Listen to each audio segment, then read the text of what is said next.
బాలుని మీనా అలాగే నానమ్మ ఇద్దరు కలిసి గుడికి తీసుకొని వెళ్తారు. తీసుకొని వెళ్ళిన తర్వాత పొర్లు దండాలు మొక్కు ఉందని పొర్లు దండాలు పెట్టిస్తారనమాట. నడుం పడిపోయిందే, ఇది నా మీద మొక్కులా లేదు, కక్షలాగుంది, ఇది కావాలని చేసావు కదా నువ్వు అంటూ మీనాని తిడతాడనమాట. నా ముందరే నా మనవరాల్ని తిడతావా అని బాలు వాళ్ళ నానమ్మ బాలుని వేసుకుంటుంది. చూసారా అమ్మమ్మ గారు, మీ ముందు ఎలా అంటున్నారు, ఇంక రోజు దీని గురించే పెట్టి నన్ను తిడుతూ ఉంటారు అంటే, నేనున్నాను కదా, నేను చూసుకుంటానులే, వీడి పని అయిపోయింది, ప్రభావతి పని పడదాం పదా అన్నట్టు వెళ్తూ ఉంటుంది.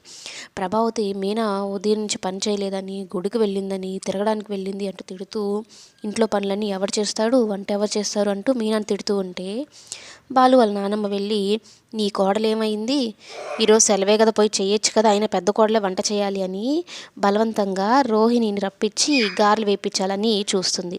ప్రభావతి నానా రకాలుగా ట్రై చేస్తుంది అనమాట, కోడలతో పని చేయించకుండా ఉండాలని. ఇక షీలా డార్లింగ్ మాటలు కాదనలేక, ఆమె పెట్టే టార్చర్ తట్టుకోలేక రోహిణి దగ్గరికి వెళ్ళి, ఒక్క వాయి వెయ్యమ్మ వడలు, ఆమెను చంపేస్తుంది అంటే, నాకెక్కడొస్తాయి అత్తయ్య గారు, నాకు రాని రాను అంటుంది.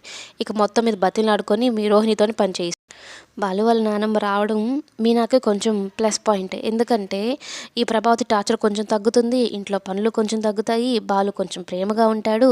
మొత్తానికైతే బాలుని సెట్ చేసే వెళ్తారు నానమ్మ.